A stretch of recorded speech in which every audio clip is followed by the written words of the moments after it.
We hope that Mr. Crum will be at least a little bit wrong, that we will get some final answers, or at least on the road to final answers in this discussion today about military industry, about industry as such, and cooperation between military industry, the state, international cooperation, because we all know that alone we are weak, together we are strong.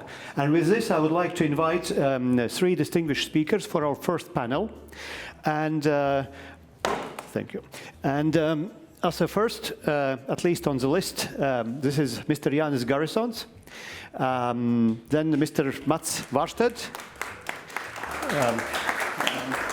and last but not least, Madame Elīna EGLE, please. I will give maybe, as far as I see, the brief, please sit down. As far as I see, the brief introduction to these distinguished personalities, and then proceed with questions. As far as our protocol, I would be happy that each of the speakers gives some introductory remarks. Then I would have one or two questions to each of them. And then I very much hope for interaction between our speakers and the audience. We all have to finish our discussion in approximately 1 hour and 7 minutes. So plus minus, I will try to stick to the schedule. Ladies and gentlemen, today among our speakers is first Elīna EGLE, who is the head of Latvian Defense and Security Industries Federation. And if I am correct, then this year actually you and us, we celebrated 10 years anniversary of this federation. And I remember when I was the first time the defense minister, Elīna was coming to me, which was 2013 or 12, and telling that she has this idea, she would like to work with this, and a lot of job has been done, and we are looking forward to hear from her actually about successes, about maybe failures, and about perspectives.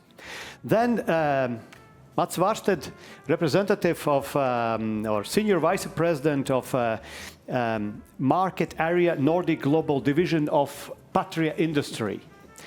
I think he will tell more how this industry works, and we are very much interested to understand especially the Finnish view on the military industry, since we have been in this country very much paying attention how military industry develops in Finland, because Finland was quite a bit relying on themselves already in the times before the Winter War.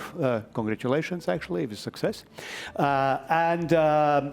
I think that our cooperation with Finland increases starting from this and last year, simply because Finland is a new member in our alliance, in NATO, and that takes away all the prejudice and all the obstacles for our cooperation. So just like Sweden, Finland is now one of the closest NATO allies, which strategically gives for us also the depth for the resistance or defense, if we need it also territorially. And the third speaker is Jānis GARISONS, who is a long-standing State Secretary of Latvian Ministry of Defense. He was before that also working in the Ministry of Foreign Affairs. And I would say that I had a pleasure to work with him together for many years. And I would say that very much he's that, if I may say, with a good sense of the word, bureaucrat, who is standing behind many initiatives and many things which were brought in the light by many politicians or somebody else, but he was the one who was doing this. Once we speak about Latvian security, Latvian defense, Latvian industrial capacity, and I am very much looking forward to hear his experience regarding this area, because time is running out, in my view.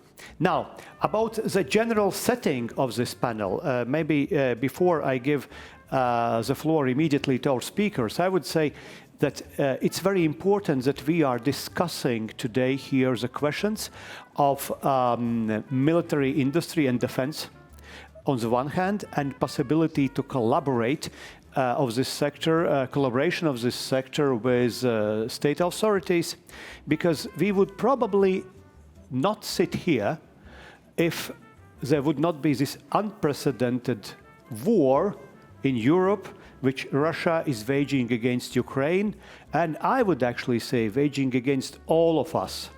And in some way, we were caught without guard when this war started, because many of our leaders, many of our politicians, and societies at large have been still following this nice idea once described by Francis Fukuyama in his book about the end of history.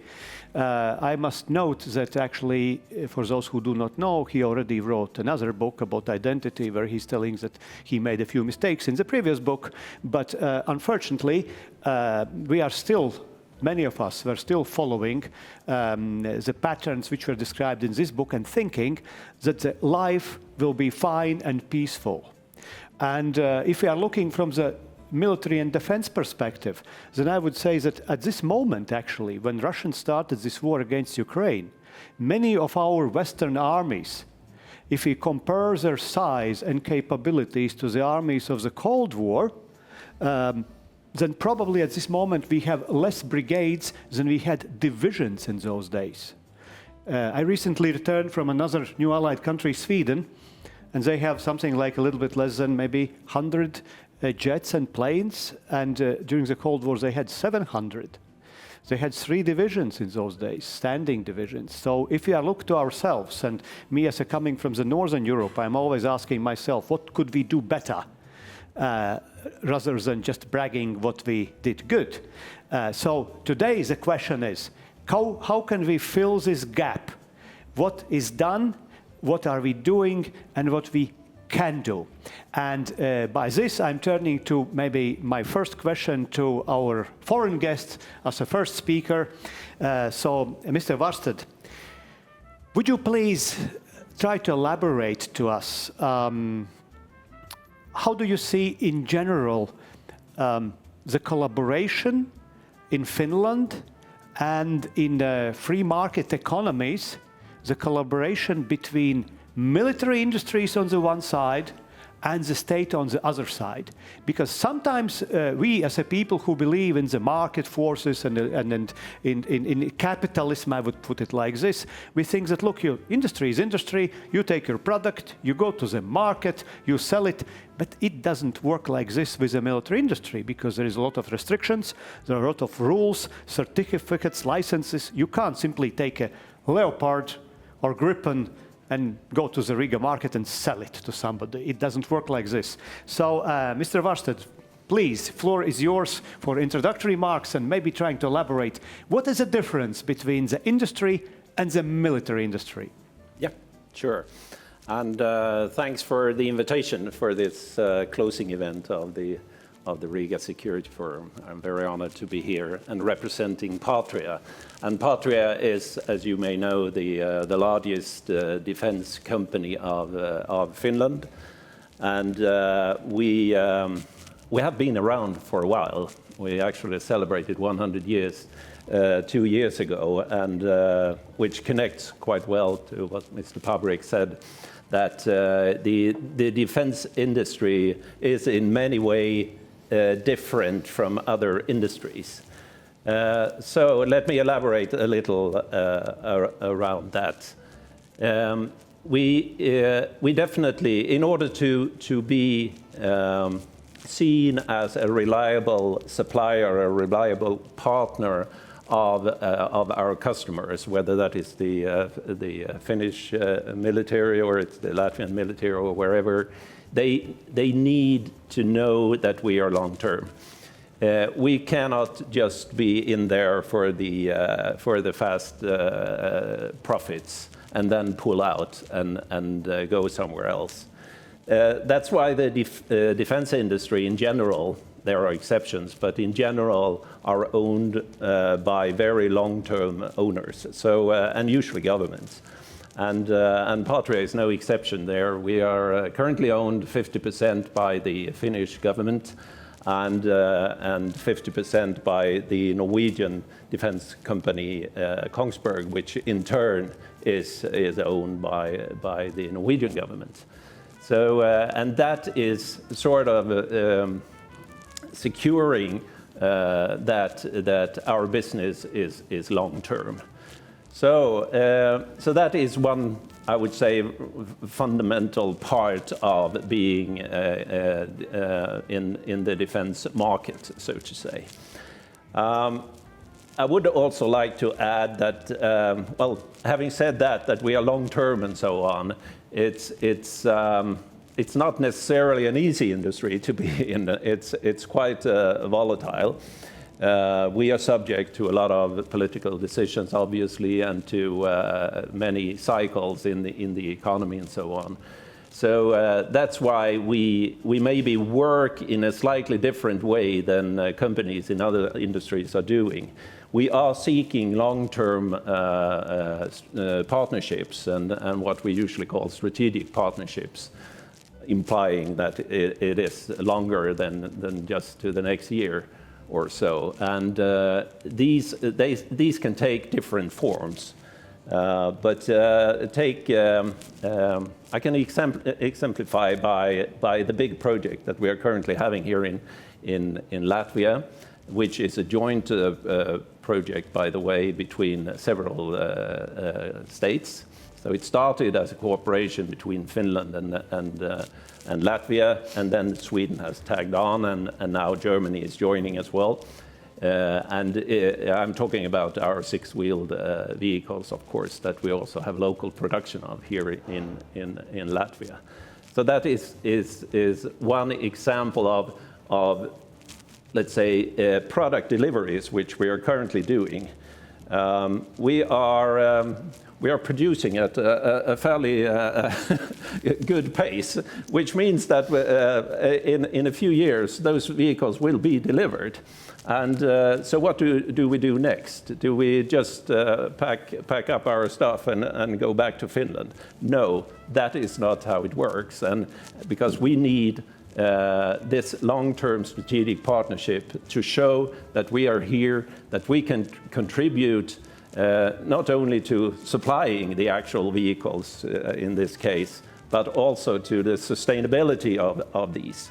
So we need to show that we can be there to repair them, to supply the spare parts, to do the overhaul, and be part of the availability of these assets also in the future.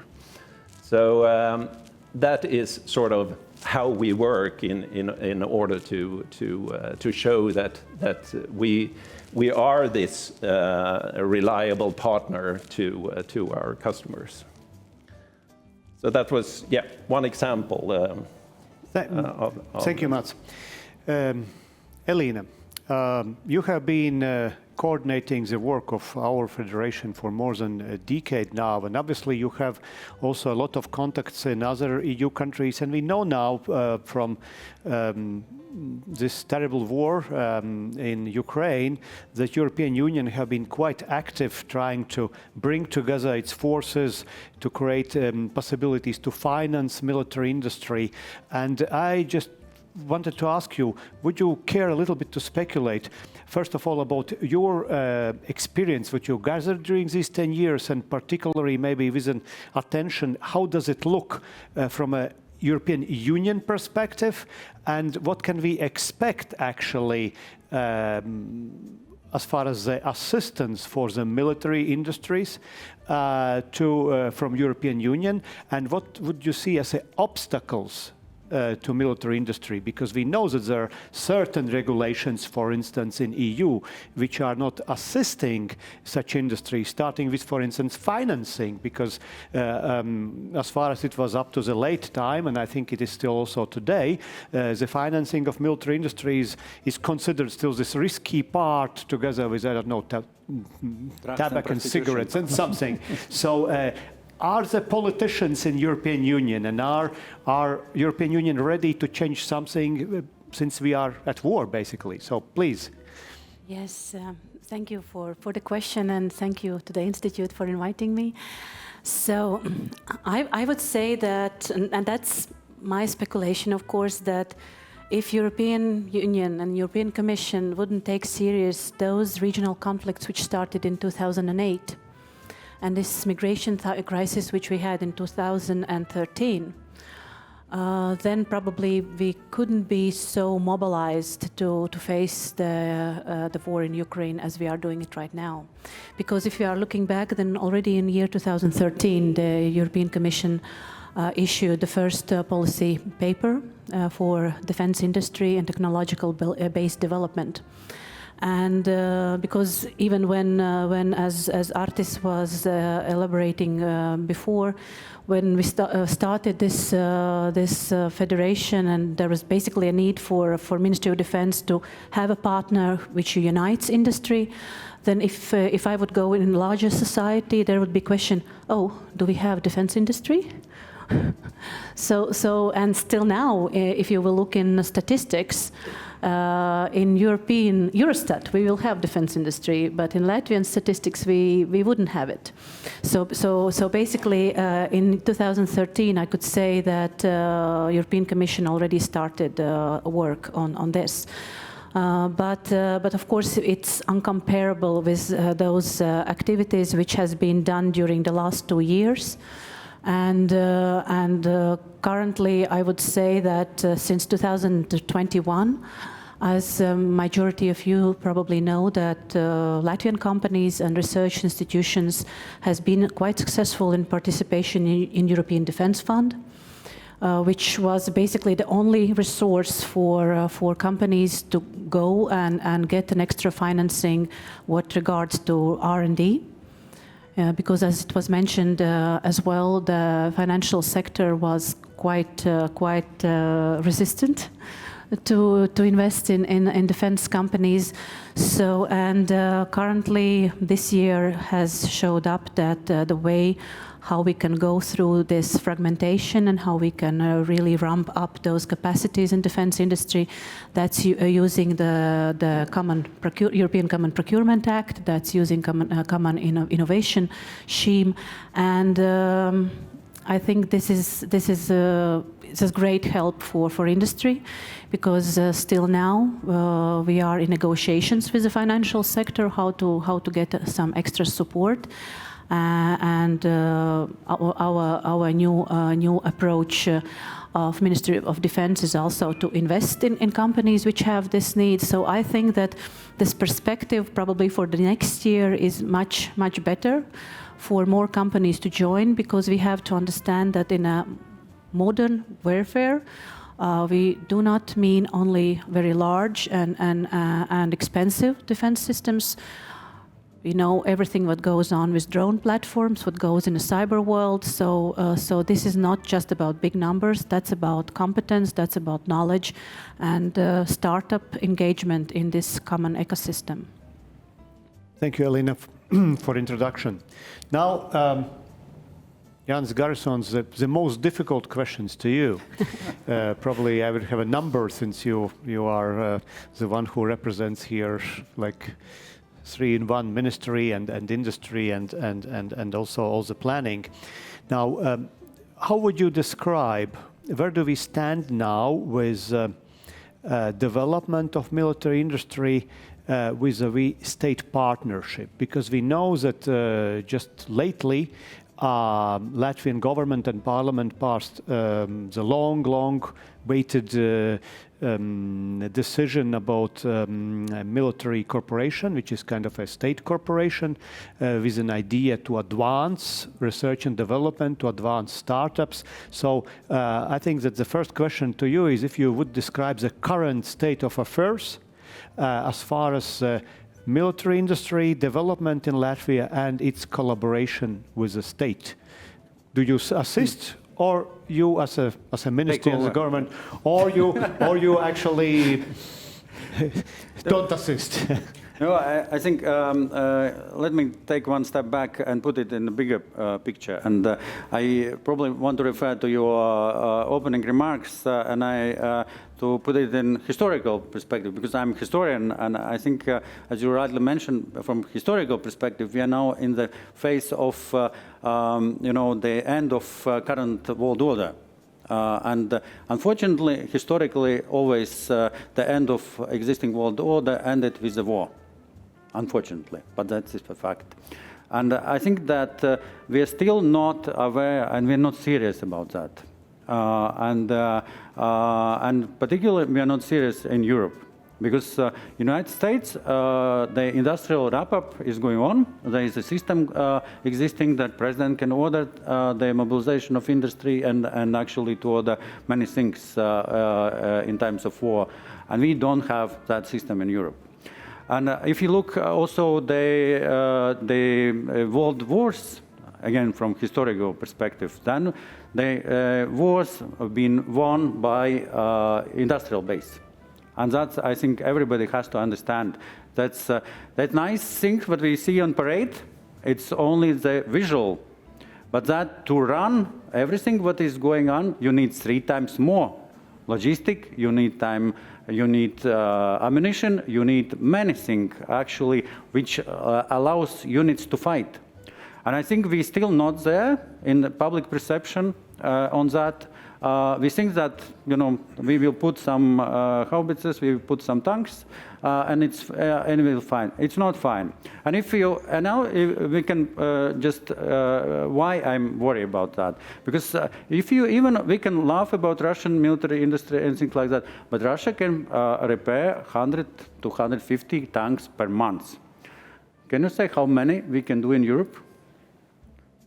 Not so many in a year. Well, I can intervene and I can say, because in Riga conference, I was asking to one of the country's representatives, how is going on, for instance, the production of howitzers, which you provide to Ukraine. And this representative was partly optimistic, because she told, look, in former times we produced 1 howitzer in 24 months. Now it takes 17. So there's a progress. But unfortunately, with 17, you still can't win the war.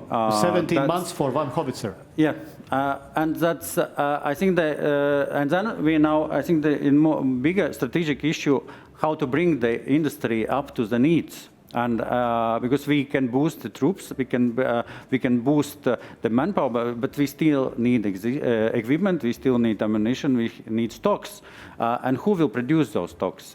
And therefore, I think that the big question, what we trying to answer ourselves, how to boost this process. Because I think we've been seeing that if government is not intervening right now, that we will still be, of course, we will develop the industry, but still we need to speed process to help also the private companies to speed up the production and set up new production. And unfortunately, with all that financial restrictions, I don't see really how the companies, private companies, can manage without the government assistance. There are projects in the European Union, but they are, I think, very limited. And therefore, the idea of state-owned company was basically to speed up those very critical items, and also speed up basically to help private companies by creating joint venture and providing the capital, and also reducing the risk on our side to basically, from government side, that is attempt to basically provide the needed industrial capacities. And I think we are quite sure that if you prepare for war, you need industrial base. And it's not only about creating the reserves or stocks, it's also about ability to regenerate those stocks and also basically maintain equipment. And then I think your point on competition, in military industries there will be always limited competition. Unfortunately, you can't basically deplete the companies. They will be, and therefore those strategic partnership is needed. Yes, you put one company in some kind of exclusive position towards your procurement, your supplies. But then there are several ways how to basically put control, and you know it, that basically you control the profit, you control the open book policy, and many other things. And you, at the end, you have to go to the war to support armed forces. Because that is how the continuity of, contrary to other companies who will not, basically, who will not be obliged to go to the war and provide the mobilization reserves. Therefore, I think that we still have time, but we are not there, and we have to basically do a lot to create the industrial base to be able to sustain war fighting. Thank you, Jānis. As you know, historians, they are usually not asking the question, will there be war or not? They usually rely on the previous historic experience, which means not yes or no, but when. So this is the perspective of historians. Mats, still Finland, if you are looking on the map, is globally a bit higher on the globe than Latvia, so maybe you can see a bit further and deeper into the things. So would you maybe a little bit still elaborate, how does it look from your long perspective in military industry in cooperation with Finnish and, as you mentioned, Norwegian governments? How is this competition and market in general in military industry compared to other countries? You are probably not a unique company which is state-owned company. How does it look globally? Yeah, okay. Just before going globally, I would just like to tag on a little what Mr. Garrison said here. You gave an example of this close partnership between the government or the military and the industry. And I think taking Finland as an example here is actually quite good, because it's in Finland we have gone longer than in any other country, I dare to say, in the world in this. We have created something we call MILOG. MILOG is a company. It's not only Patria. It's actually a company where a number of different defense companies in Finland are owners. And basically all the companies that wanted to participate in this. So what is MILOG? Well, as the name is implying, it's about logistics. So this is a company which is actually taking care of all maintenance for the Finnish defense forces. It started like 15 years ago or so by taking over the depots. We added base maintenance, and in some cases we're even doing line maintenance. These are long-term partnerships. Those are contracts signed over 10 years, so we have already passed the first expiring of the contract, so it's been prolonged. The whole idea about this setup is really that the military is taking care of what they are good at, what they are trained to do, to be war fighters, while the industry is taking care of what we are good at, maintaining the equipment, building the equipment, maintaining it, and making it available at a high rate. So that's sort of how this has been divided. And now with 15 years experience, we also know a little how it went. Was it a good idea or not? And the conclusion is by both parties that it is a good idea, because the availability of the Finnish defense assets has increased a lot, and at a lower cost compared to what it was before. So it works. But it's all about, I mean, it's not the industry making big profits here because of this, because it's open books, it's full transparency, regular meetings, setting up KPIs for every year for what we are going to perform and how we are going to become better.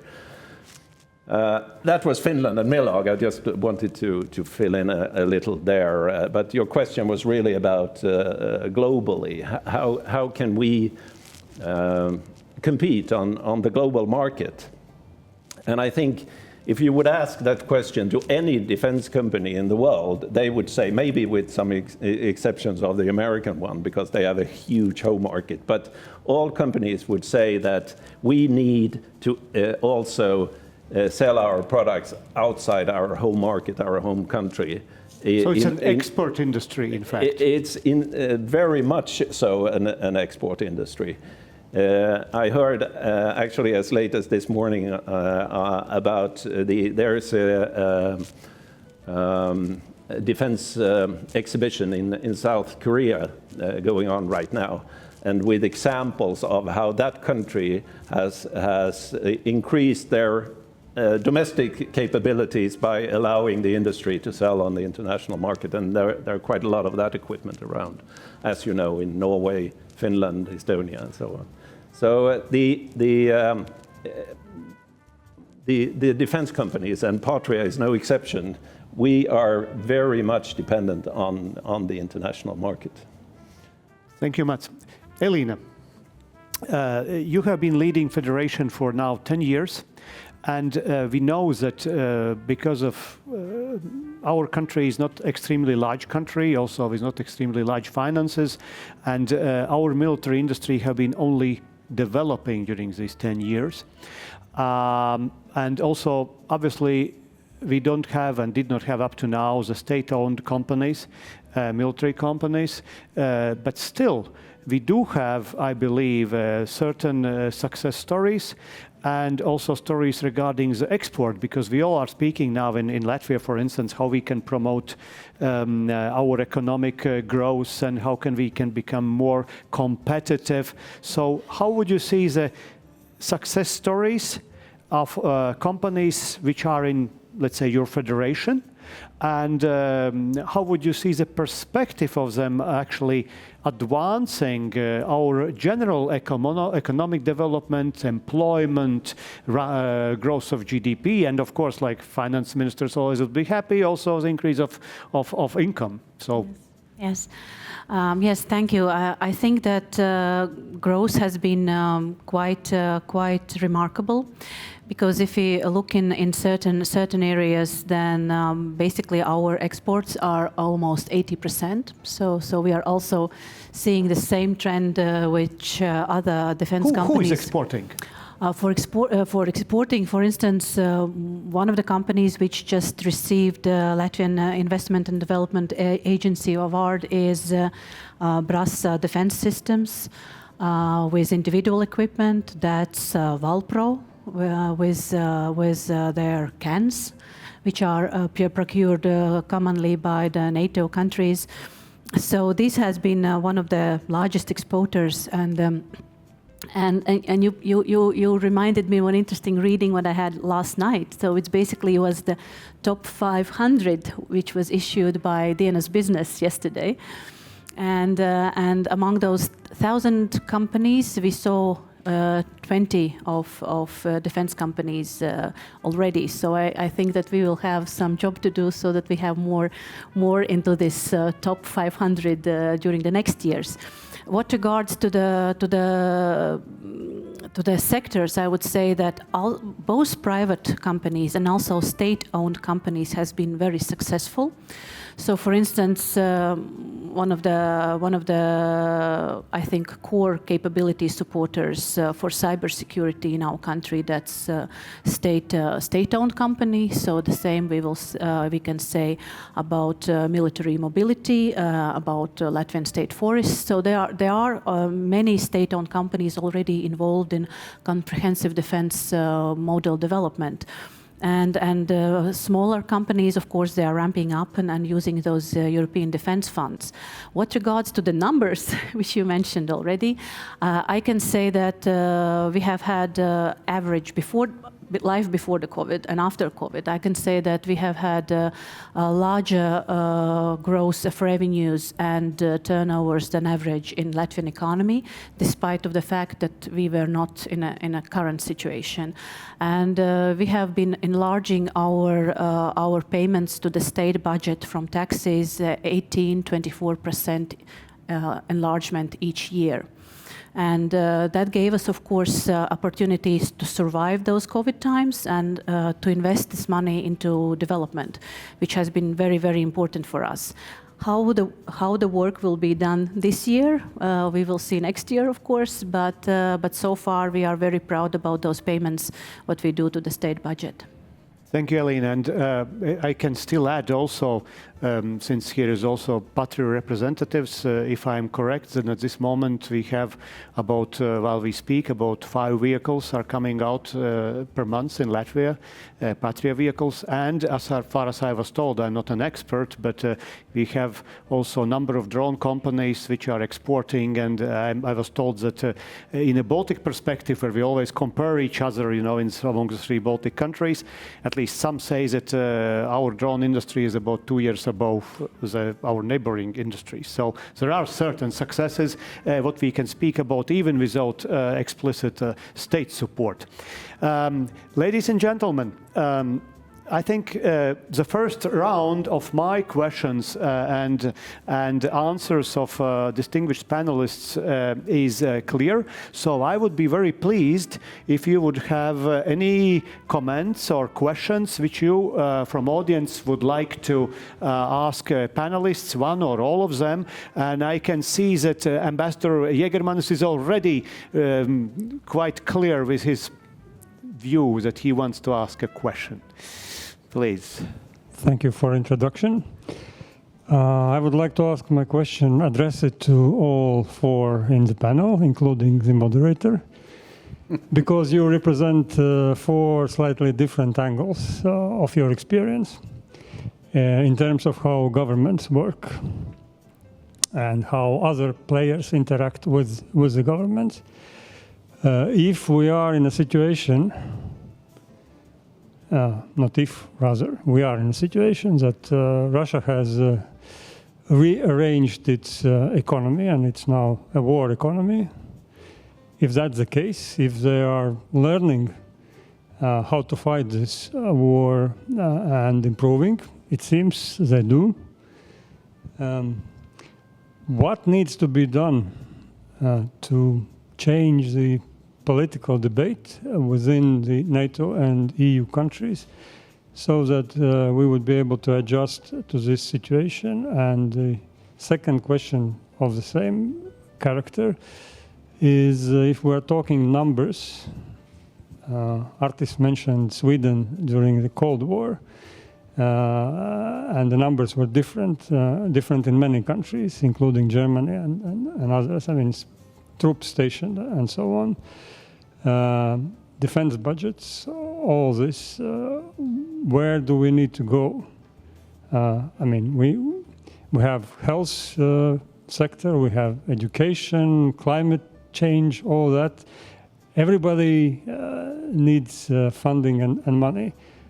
How do we manage to increase numbers and capabilities? Thank you. So who would like to answer first? Elīna, please. I can go, because probably we are living in the same bubble, looking from different aspects on life, but living in the same bubble.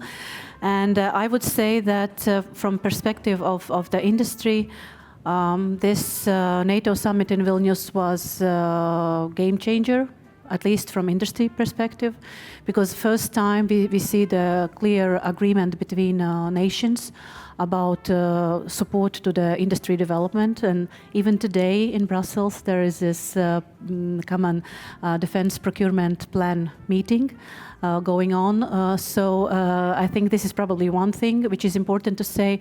And second thing is probably just to quote our NATO Secretary General from his last meeting in Stockholm, which was the Industry Day, where he said that we have to understand that 2% of GDP, it's not a ceiling, that's the floor. And But the trouble, of course, from perspective of private sector is that, as also it was mentioned by Mats, that we have like times when we are in need, and then there are times where we are not in need. So for private sector to invest with having such a high risk, this is something where we have to have very close dialogue with our ministries of defense to understand this sustainment of investment. And yeah, that's probably from industrial perspective. Thank you. Mats, please. Yeah, I can continue there. And I'm not going to comment on the big political picture here, but from a defense industry point of view, I would say, what would we like to see? And I would put that in just one word: stability.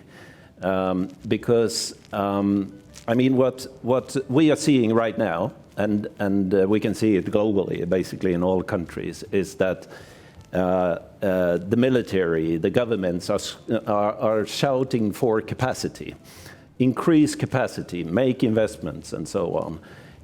And we are coming from a pretty poor position, to be honest, because we basically, for the last 3 decades, we have cut, we have downsized. Some companies have even left the industry because there haven't really been any works, and now we would like to ramp up quickly. And even if I'd say we are striving for these long-term partnerships, we are still companies, and we need to see, I mean, a sound investments being done. We cannot just ramp up to all the needs if we don't see sort of a future there. So these cycles, which I also was referring to before, they are not good for the industry, obviously, but they are not good for the customers either. So again, back to stability. If we can find a more stable environment, an environment which is not, and that is maybe a plea to the politicians, something that is not shifting every time there is an election, but more is agreed widely in the countries. And that is, of course, easy to say, but in some countries, and like here in Latvia, that is the case. And so we see that stability over time, and that makes life a lot easier. Jānis. Well, I would say the first time, probably the dynamics changing, but the question is whether these dynamics will be, will catch the real events. I'm afraid they might not. And we might face where, all decisions in majority of Europe will be done only if events like Pearl Harbor happens. But unfortunately, that's historically, again, that is how governments change their attitude. But I think the issue of industry that, and we probably are caught in this debate of 2%, because this is, again, from practitioners' point of view, I understand it's very easy to explain to society 2%, but then it doesn't say anything, because what matters is capabilities, how many divisions, how many artillery, how many, basically, how many pieces of equipment and how many soldiers you can put on the fight. That's what matters. And once you look from that perspective, you will see there's a gap. And then how to fill this gap. That is the big issue. And then how the industry can address this gap. And how we can not only to fill this gap, but also create all stocks needed. Because you still need a lot of ammunition and things like that. And on your question, how to sustain it. But therefore, that you need to invest in your industry. That generates basically work places, you generate internal revenues. And that is why we need this security plan, not only for securing access to certain materials, but also to help running economy. Because if you only buy everything from countries who sometimes not care so much about security, we of course facilitate the economy. And let's be very open. And the question is how to facilitate our own economy, not only the other countries' economies. And the last but not least, myself, since you asked me to. Well, I think we have to change the narrative, because if you are looking to the Russian invasion in Ukraine, we are still in the West, at least many are discussing that, look, Ukrainian counteroffensive was not successful, and etc. And looking from the Northern European Protestant perspective, I would say we should ask, why didn't we succeed in this counteroffensive? And we did not succeed because we were too late with deliveries. We did not have enough ammunition. We still don't have ammunition. We cannot deliver tanks. We cannot deliver F-16s. We cannot deliver ATACMS. We cannot deliver towers. What can we deliver? And looking to our case, I think, again, we can refer to history. When Hitler started the war, Britain was not ready. When Japanese attacked Pearl Harbor, Americans were not ready. Roosevelt in those days, in the late 30s, he created actually the Corporation of Technologies and Science, which led to Manhattan Project. I love also movies, The Last Samurai and My Love to Japan, you know. There have been this nice, you know, view where this major character is asked to bring soldiers into the action, and he tells, they are not ready. Russians are ready, and they have a very high resilience. We are not ready. So make ourselves ready. How much budget? You know, I am not here over or underestimating. Now, Latvian budget, defense budget next year will be 2.4% from GDP.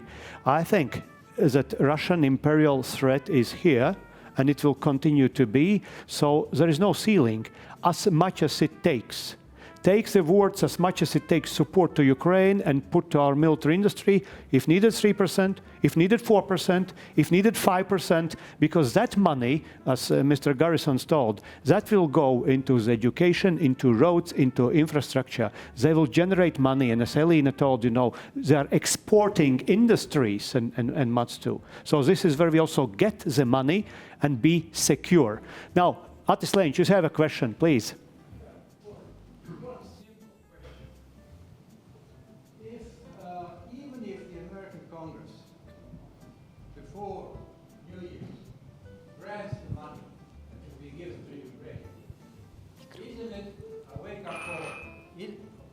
Hear me, or I have to repeat myself.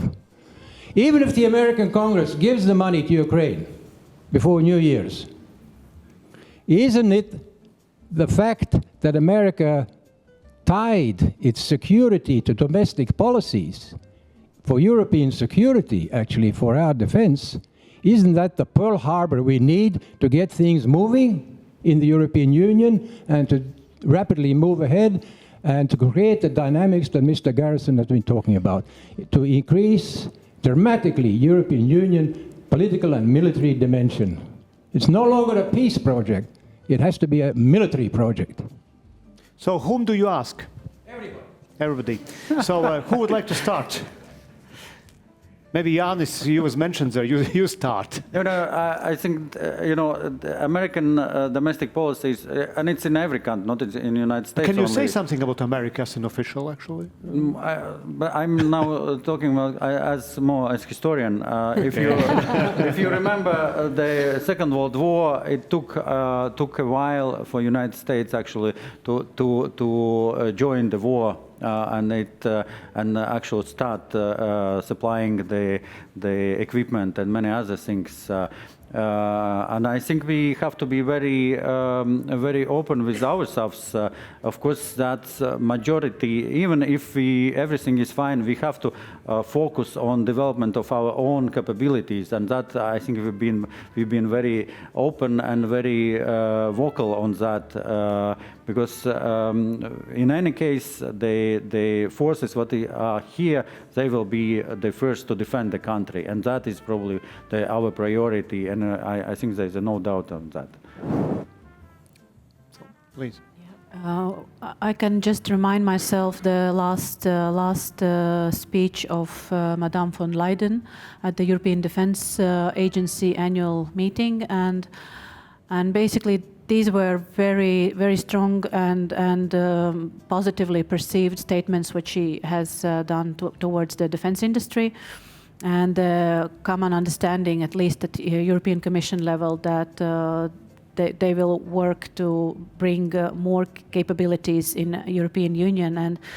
And even if we are looking at the last Ministers of Defense meeting, where the top priorities has been set already, it's also helpful for industry to understand what's necessary, because if you have too large menu, you cannot accumulate resources. And I think that that at European level we have to basically, if there is a message from US that you have to be involved more, then we have to be involved more. And I think that's for our politicians also a possibility to be involved in these negotiations. Mats? I think I pass on this. Okay. Yeah. Mr. Krum, you have a question.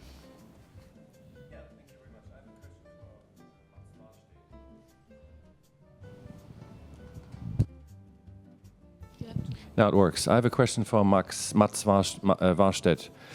I understand your interest. You want to sell, no doubt. But the topic is military security, economic and social perspectives. So the public, maybe not in Latvia and Estonia and Lithuania and Poland, would say, why do we need all these weapons? Yes, there's a problem with Ukraine, but you know, we need schools, we need universities. You're taking away the money. Are you doing any public relations? Are you out and talk to schools and explain them why right now, if you paint a black and white picture and populists do this, they would argue, weapons, that's not good. Don't vote for those parties who support that. Support those who support social services and everything. We want to live well. We don't need those weapons. What do you do? Do you have a lobby? Do you feel the lobbying is easier now in times of the war in Ukraine? And the same, I guess, to Mrs. EGLE, since you work in that too. So the question actually to you is, if I can restate, I was frequently facing such question too. How much people are willing to look into the long term, and how much people are willing to exchange comfort for security? Yeah, and well, to start with, I might argue a little that, well, selecting the parties which are currently supporting more money to the military, I would almost say all parties are in most of the countries where we are active. So in that sense, we see quite a strong support. I mean, we are closely monitoring media in all the markets where we are active. There is very little, let's say, negative articles written, questioning of what we are doing and so on. In the EU, yes. Really? Yeah. Currently, that's the case. Do we have a lobbying activities? Yes, we do, and we are doing quite a lot of lobbying ourselves, and in some countries we even have PR and PA agencies that work for us, and we don't put a lot of effort into that. To be honest, I mean, we need to find our role as well. I mean, it wouldn't look good if we were out in the schools saying that, well, sorry, we need to cut. You should cut really in the spending here in the favor of the military. That's sort of not our role to do. We accept the let's say the environment where we are active. We leave that to our customers in this case. So, I mean, we of course need to show and justify what we are doing, and I would say in general that is not a big issue. Neither short term or long term. Actually. And that's probably why we've been around for so long as well, being able to sort of maintain that balance. Thank you much. Elīna? Yes, indeed, from national perspective, I would say that just recalling the strategy building and rebuilding the strategy of FSDI Latvia, we have been putting as one of the targets to basically advocate for those 2% of GDP for the Ministry of Defense, and basically the aspect with which we were advocating that was mainly what Mr. Jānis just mentioned, because it's very important to show to society that these are also jobs, that these are also exports, that these are income in a budgets. So of course we have to be transparent and show these numbers as well. If you are talking about European level, of course, sometimes it's quite difficult to participate in meetings where basically there is a part of country representatives which are, how to say, we are living in a wartime, and then there are part of countries more in West which are basically even not mentioning what's going on. So of course we are living in different risk assessment areas, but that's why it's very important to come together and talk. Thank you. Jānis? Yeah, if I may, I think that's the real target of this question is still who have to explain to society the real threat, industry or government. Therefore, I think that the big issue is how the governments actually explain to society the real threat, whether it's politically correctness, what we sometimes hide under the pillow. Why 24th of February for many countries was a surprise still. Even we knew many things and Americans warned us. Therefore, I think that's more a question to the governments, how they address but we do a lot of activities. So tell Jānis, what ministry was doing in this regard? We understood that it's if you have to establish ties with your society, and we do annually the different engagements, starting from school lectures, then teacher seminars, the local regional seminars where we talk to the people, we explain, and we play basically top table games, how they would engage in times of war, and actually that is the biggest issue. I think the biggest issue is talk frankly to the people and directly, and that's probably the only way actually how you can get support. I can add to Jānis' work also that some years ago the Ministry of Defense of Latvia was engaged also with the German side, trying to assist the German government to convince the German population to see the rising threats in a correct light. We have been engaging with, or they have been engaging with a number of German think tanks, and I think they are still doing that, if I am correct. So, any questions from audience at this moment?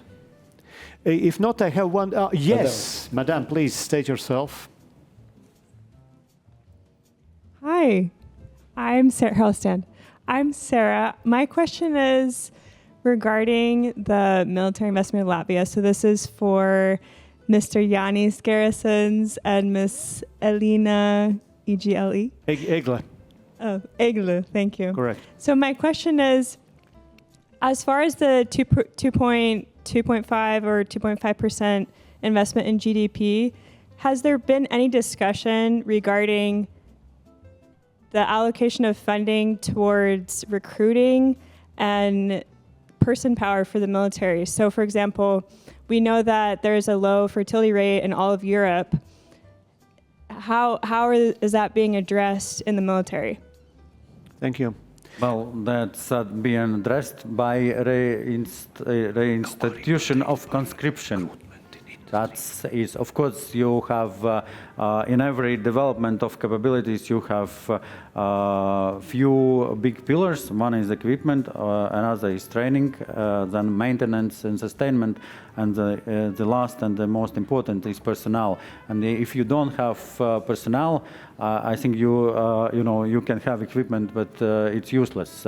And therefore, we recognize the challenge, and I think the challenge is overall. We see that the problem of recruitment, not only here, but also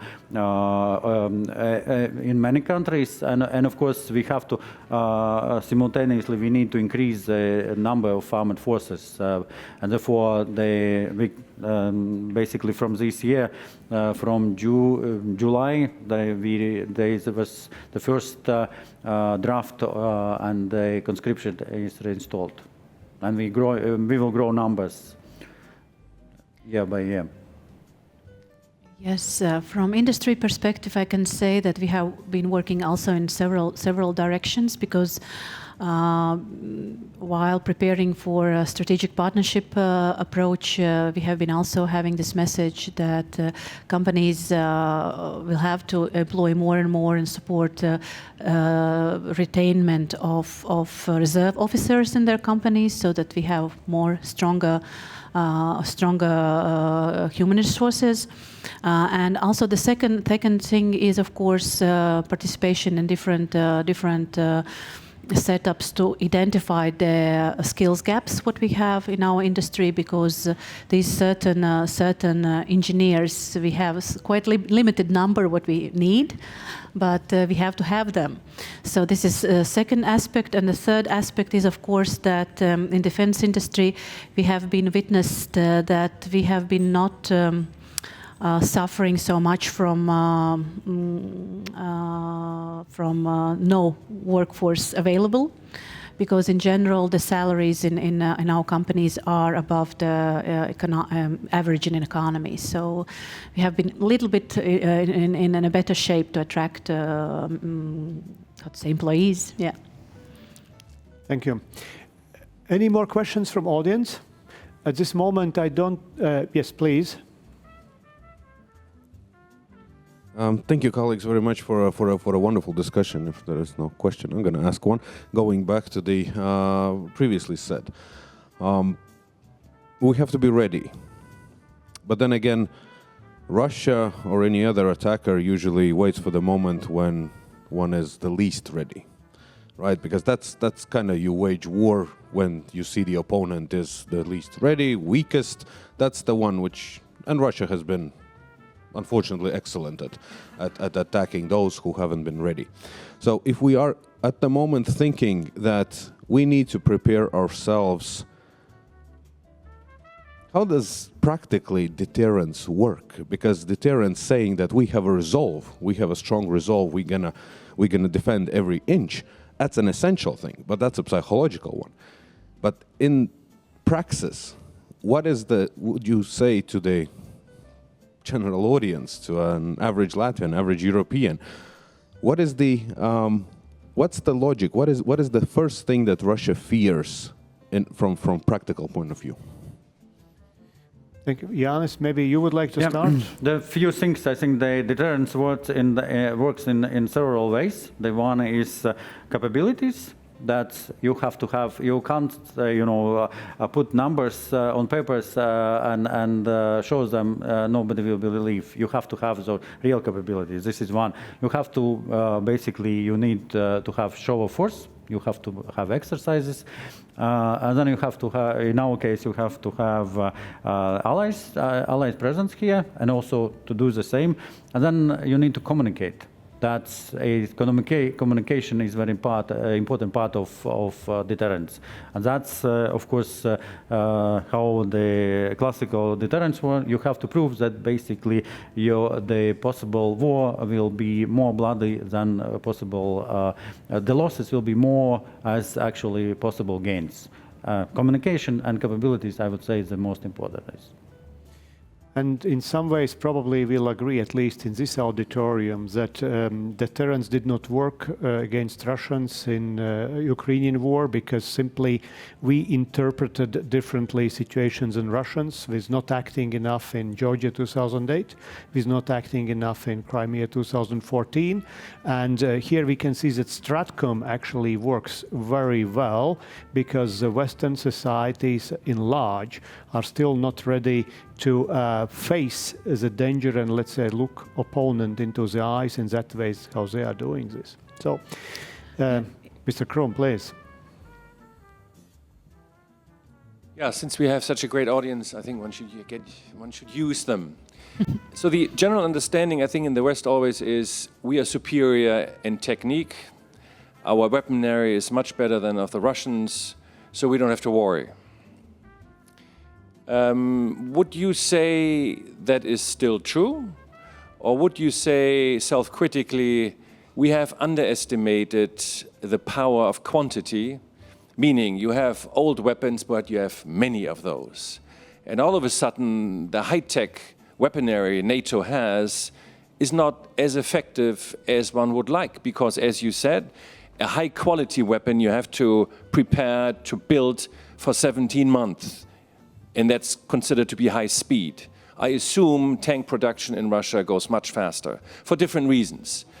So is that also for a senior vice president for a company which deals with military equipment? Are you surprised by that? Would you argue, well, we learn a lesson. Actually, why don't we produce less high-tech weapons or high-tech vehicles, but we can produce them faster? Is there any lesson learned in this war? Yeah, interesting question. And I remember when I did my military service, which was a couple of 100 years ago, but back in 1980, still Cold War, and we were always saying that well, obviously the Russians were the enemy. You were not allowed to say that in those days, but obviously it was already then. The Russian or the Soviet equipment was less sophisticated, but it was robust, it could be repaired, and it came in large volumes. And if you're looking at the situation today, 40 years later, it's actually quite similar. And I guess the experience from Ukraine is very much so as well.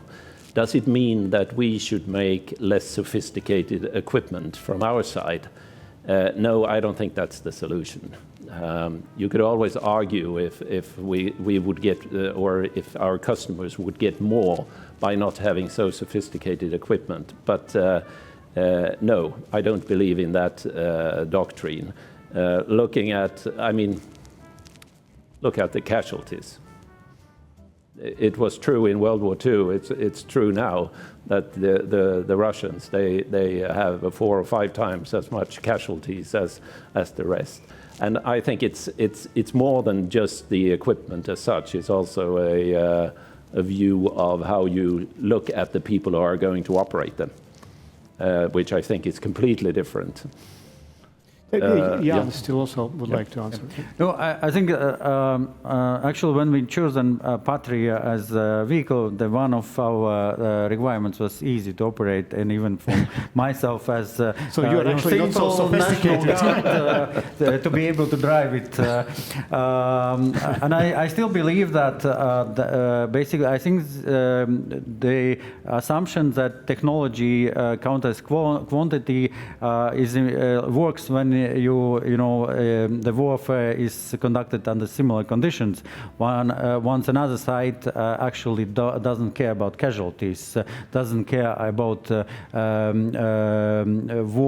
rules of war, I think it doesn't work. And I think the quantity means quality as well. That's unfortunately, and I think we have to also a little bit be careful about this very, fancy, expensive, and very complicated equipment, because it's fine in Afghanistan when you, every evening you can drive to base. You have, suppliers who repair your vehicle, but here you will have to do it in the woods. And that's and you in Ukraine you see the basic mobilized personnel replaces and you don't have 3 months or 6 months to train them on the very sophisticated equipment. And then I think that we still need to think about they are complicated systems which you have to maintain, but there is also issue of quantity. And how to operate easy under war conditions. So the last question, please. Okay, I'm going to make it count then. Reinhard is absolutely right. We have wonderful experts. All 4 of you are excellent. So, well, this is a Riga Security Forum. We told you we like asking provocative questions. And going back to the deterrence aspect, there's another aspect, well, nuclear deterrence. So my question is, it's a simple one. Should the Baltic states think about developing their nuclear programs to deter Russia? Whoever is courageous to answer this. So, who are courageous people here? You have said already something about that, so. You have to calculate the expenses of that. Yeah, well, obviously, if nobody is courageous enough, moderator should say something. But well, to be realistic, probably it's not possible at this stage. But as far as the nuclear issues, I would say one of the good things what we should do, in my personal view as a moderator or political scientist or whoever, is I think Latvia should join Estonia and think about nuclear energy, because we had longer time ago also some kind of expertise in nuclear energy. That is energy is also security. So once we speak about sustainability, green, and so, I think this should be one of the directions we should collaborate with Estonians and maybe also Lithuanians. But ladies and gentlemen, this is already the topic of another conference, of another panel. Our time is unfortunately over, and I once more would like to thank you all the organizers, Latvian Institute of International Affairs, and of course our distinguished speakers here, and you yourself as a distinguished audience. Thank you very much, and support military industry. Paldies.